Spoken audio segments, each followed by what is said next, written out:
ರಾಜ್ಯ ರಾಜಕಾರಣದಲ್ಲಿ ಇದ್ಕೊಂಡ ಅವಧಿಯಲ್ಲಿ ನರೇಂದ್ರ ಮೋದಿ ಅವರ ಜೊತೆಗೆ ಹೆಚ್ಚಿನ ಒಡನಾಟಕ್ಕೆ ಅವಕಾಶ ಇರೋದಿಲ್ಲ. ನೀವು ಪಾರ್ಲಿಮೆಂಟ್ನಲ್ಲಿ ಹೆಚ್ಚು ಹತ್ತಿರದಿಂದ ನೋಡ್ತೀರಿ ಅವ್ರನ್ನ, ಅವರ ಕಾರ್ಯಶೈಲಿಯನ್ನು ಹತ್ತಿರದಿಂದ ನೋಡ್ತೀರಿ. ಏನು ಇಂಪ್ರೆಷನ್ ಆಗಿದೆ ಈಗ ನನಗೆ?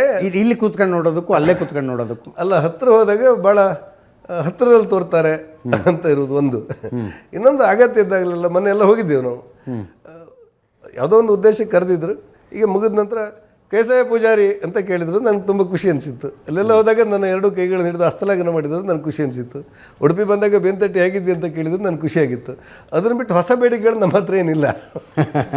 ಎಲ್ಲ ಎಂಪಿಗಳ ಬೇಡಿಕೆ ನಮ್ಮಲ್ಲಿರೋದು, ರಾಷ್ಟ್ರೀಯ ಹೆದ್ದಾರಿ ಕೊಡಿ, ರೈಲ್ವೆ ಕೊಡಿ, ಒಂದು ಅಡಿಷನಲ್ ಆಗಿ ಯಾವುದೋ ಒಂದು NH ಮಾಡಿ ಕೊಡಿ, ಇಂಥದ್ದು ಬಿಟ್ಟರೆ ನಮ್ಮ ಹತ್ರ ಏನು ಬೇರೆ ಏನು ಇರೋದಿಲ್ಲ. ಹಾಗಾಗಿ ಅವ್ರಿಗೆ ಕೂಡ ಸಮಷ್ಟಿ ಹಿತಕ್ಕೋಸ್ಕರ ಕೆಲಸ ಮಾಡುವ ಯಾರನ್ನು ನೋಡಿದ್ರು ಪ್ರೀತಿಯಿಂದ ಇರೋರು ಅವರು. ಮತ್ತು ಅಂಥ ಒಬ್ಬ ನಮ್ಮ ದೃಷ್ಟಿಯಲ್ಲಿ ಹೇಳುವುದಾದರೆ ಅವರ ಸ್ಪರ್ಶಗಳು, ಅವರ ಮಾತುಗಳು, ಅವರ ಸಾಮೀಪ್ಯ ನಮ್ಮಲ್ಲಿ ಭಾವುಕತೆಯನ್ನು ಉಂಟು ಮಾಡುತ್ತೆ. BJP ಎಲ್ಲ ಕಾರ್ಯಕರ್ತರೇ ನಮ್ಮಲ್ಲಿ ಉಂಟು ಮಾಡುತ್ತೆ. ಒಬ್ಬ ಸಾಮಾನ್ಯ ಗ್ರಾಮ ಪಂಚಾಯತ್ ಸದಸ್ಯನಾಗಿದ್ದವ ನರೇಂದ್ರ ಮೋದಿಯವರು ಪ್ರಧಾನಮಂತ್ರಿ ಆಗಿರುವಾಗ ಅವರ ಸದನದಲ್ಲಿ ಅವರ ಸಹಸದಸ್ಯನಾಗಿರ್ಲಿಕ್ಕೆ ಅವಕಾಶ ಆಯ್ತಲ್ಲ, ಅದು ನನ್ನ ಯೋಗ ಅಂತ ನಾನು ತಿಳ್ಕೊಂಡು ನನಗೆ ಖುಷಿಯಾಗಿದೆ. ಎಸ್, ಕರ್ನಾಟಕ ಸೇರಿದಂತೆ ದಕ್ಷಿಣ ಭಾರತದ ರಾಜ್ಯಗಳ ಬಗ್ಗೆ ಒಂದು ಮಲತಾಯಿ ಧೋರಣೆ ಇದೆ ಈ ಸರ್ಕಾರಕ್ಕೆ ಅಂತ ವಿರೋಧ ಪಕ್ಷದವರು ಆರೋಪ ಮಾಡ್ತಾರೆ. ಮಲತಾಯಿ ಧೋರಣೆ ಇದೆ ಅವರಿಗೆ. ನೀವು ಅದನ್ನು ಸ್ವಲ್ಪ ತಿರುಗಿಸಿ ಯೋಚನೆ ಮಾಡಿ. ನಾನು ಯಾಕೆ ಮಾಡಲಿ ಸರ್, ನೀವು ಮಾಡಿ. ಅಲ್ಲ, ನೀವು ಯೋಚನೆ ಮಾಡಿ. ಅಲ್ಲ, ನಾನು ನಿಮ್ಗೆ ಯಾಕೆ ಹೇಳಿದೆ ಅಂದರೆ, ನೀವು ಸರ್ತಿ ಯೋಚನೆ ಮಾಡಿ ಅಂತೇಳಿ ಹೇಳಿದೆ. ಓಕೆ, ಎಲ್ಲಿಯಾದರೂ DKಶಿ ಅವರು, KPCC ಅಧ್ಯಕ್ಷ DKಶಿ, ಈ ರಾಜ್ಯವನ್ನು ಅಧಿಕಾರದಲ್ಲಿರುವಂಥ ಸಿದ್ದರಾಮಯ್ಯನವರು ಕನಸಲ್ಲಾದರೂ ನರೇಂದ್ರ ಮೋದಿಯವರು ಅತ್ಯುತ್ತಮವಾದ ಆಡಳಿತವನ್ನು ಕೊಡ್ತಾ ಇದ್ದಾರೆ, ಇಡೀ ಜಗತ್ತಲ್ಲಿ ಅತ್ಯಂತ ಶ್ರೇಷ್ಠವಾದಂಥ ಸರ್ಕಾರವಾಗಿ ರೂಪುಗೊಳ್ಳುತ್ತಾ ಇದೆ, ಆರ್ಥಿಕವಾಗಿ ಜಗತ್ತಿನಲ್ಲಿ ಒಂದು ಕಾಲದಲ್ಲಿ ಚಿನ್ನ ಅಡ ಇಟ್ಟಂಥ ಭಾರತ ಇವತ್ತು ಜಗತ್ತಿನ 106 ದೇಶಗಳಿಗೆ ಸಾಲ ಕೊಡ್ತಾ ಇದೆ, ಜಗತ್ತಿನ 3ನೇ ಆರ್ಥಿಕ ಶಕ್ತಿಯಾಗಿ ರೂಪುಗೊಳ್ಳುತ್ತಾ ಇದೆ ಅಂತ ಹೇಳ್ಬೋದು ಅಂತ ಅನ್ಸ್ಕೊಳ್ತೀರಾ ನೀವು?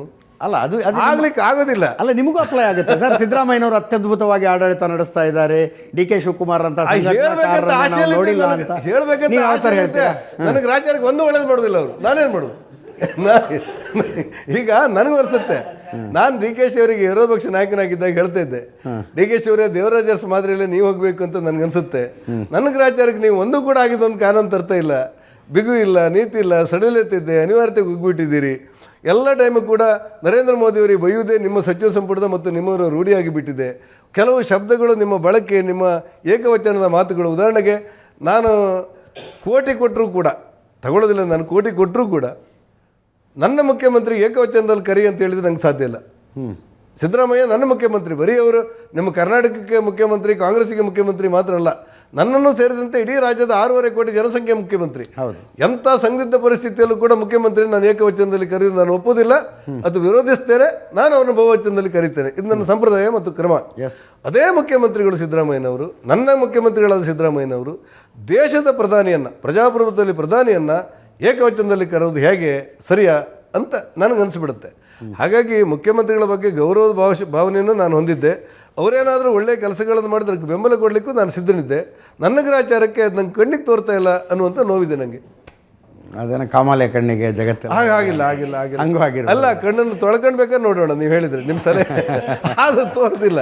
ಯಾಕೆ ಅಂತ ಬೇರೆ ಬೇರೆ ಕಾರಣಗಳನ್ನು ಕೊಟ್ಟು, ಒಂದು ಕಾನೂನು ಸುವ್ಯವಸ್ಥೆಗಳು, ಒಬ್ಬ ಶಾಸಕ, ಒಬ್ಬ ಪೌರಾಯುಕ್ತೆಗೆ ಆ ಬಳಸಿದಂಥ ಶಬ್ದ ನೋಡಿದಾಗ ಇಡೀ ರಾಜ್ಯ ಜನತೆಗೆ ನೋವಾಗೋದಿಲ್ವ?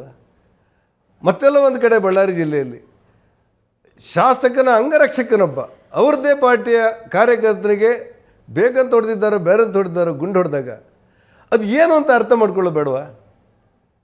ಇಂಥ ಪರಿಸ್ಥಿತಿಗಳು, ಪೊಲೀಸ್ ಠಾಣೆಗೆ ಬೆಂಕಿ ಹಾಕಿದಾಗ ಯಾಕೆ ನೀವು ಯಾವ ಪಕ್ಷ ಆಗಿರಲಿ, ಯಾವ ಜಾತಿ ಆಗಿರಲಿ, ಏನಪ್ಪ ನಿನ್ನ ಕತೆ, ಒಂದು ಸರ್ತಿ ಹುಟ್ಟಡಿಸಿ ಬಿಡ್ತೇವೆ ನಿಮ್ಮದು ಅಂತ ಹೇಳಿದರೆ ಇಡೀ ರಾಜ್ಯಕ್ಕೆ ವಿಶ್ವಾಸ ಬಂದುಬಿಡುತ್ತೆ. ಅಲ್ಲಿ ಹಿಂದೂಗಳು ಮುಸ್ಲಿಂ ಬರೋದಿಲ್ಲ.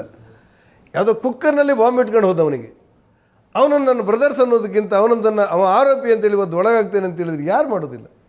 ನಾನು ಆ ಕಾರಣಕ್ಕೆ ಹೇಳಿದೆ, ಅವರೇನಾದರೂ ಒಳ್ಳೆಯ ಕೆಲಸಗಳನ್ನು ಮಾಡಿದರೆ ಅದನ್ನು ಬೆಂಬಲಿಸಬೇಕಾದ ಪ್ರತಿಪಕ್ಷವಾಗಿ ನಮ್ಮ ಜವಾಬ್ದಾರಿ, ಗೌರವಿಸಬೇಕಾದ್ದು ಆಗುತ್ತಿಲ್ಲ. ಬೇರೆ ಅದು ನೋವಿನ ಸಂಗತಿ ಅಂದರೆ ಅದು ಆಚಾರ್ಯಕ್ಕೆ ತೋರ್ತಾ ಇಲ್ಲ ಅಂತ ಹೇಳಿದೆ. ಇದು ಕಾಮಾಲೆ ಕಣ್ಣಿಂದಲ್ಲ, ಅನಿವಾರ್ಯವಾಗಿ ಕನ್ನಡಕ ಹಾಕಿಕೊಂಡ್ರೂ ತೋರೋದಿಲ್ಲ.